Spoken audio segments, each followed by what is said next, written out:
This is New York Nightly News with Chuck Scarborough, live on New York Nonstop. Well, New Jersey is constantly, as you may have heard, the butt of jokes. But just remember the feud earlier this year between Newark Mayor Cory Booker and Conan O'Brien that began when the late-night host said Newark's health care program should consist of a ticket out of town. Here to defend his home state is Marc Mappen. He's the author of a new book entitled There's More to New Jersey Than the Sopranos. So first of all, tell me how you came up with the title. Okay, well, a friend of mine told me a story. She was on vacation in Eastern Europe, and she was in a restaurant in Gdansk, Poland, and she struck up a conversation with the guy at the next table. He said, "Where are you from?" And she said, "New Jersey." He said, "Oh, Sopranos." And then I heard from somebody else who had been in a taxi cab in Dublin, Ireland, and the cab driver said, "Well, where are you from?" And she said, "New Jersey." He said, "Oh, do you know Tony Soprano?"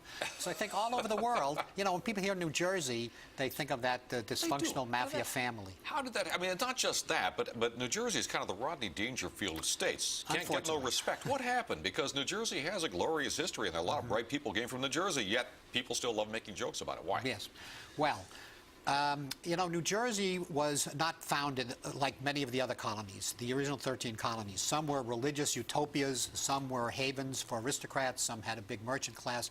New Jersey was basically a blue-collar kind of place. And that continued, and you can see it in the lyrics of Bruce Springsteen.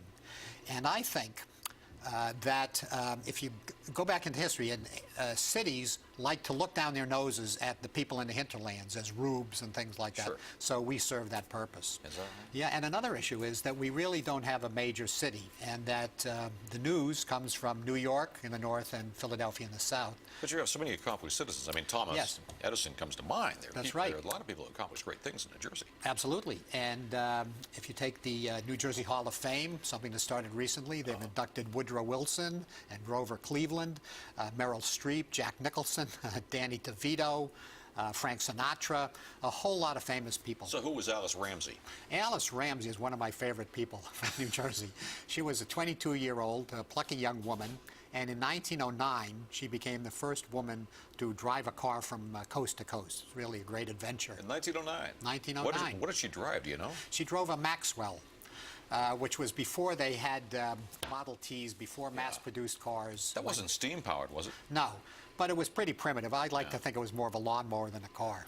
Now, I was shocked in your book to read that Betsy Ross did not, in fact, design the American flag. Is well, that right? I believe that's true, that it was Francis Hopkinson from Bordentown, New Jersey, the only contemporary record from 1777, 1778 shows that he designed the American flag. Yeah.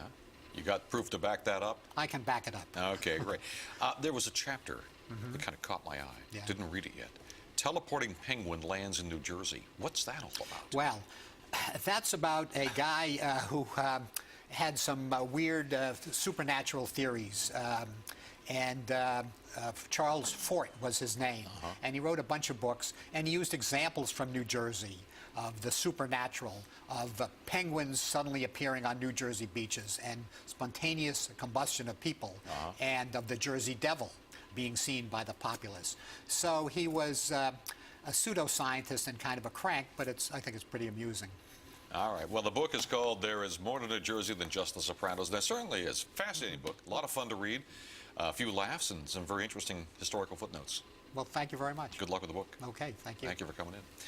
That'll do it for New York Nightly News on New York Nonstop. I'll see you at 11 on News 4 New York. Thanks for joining us.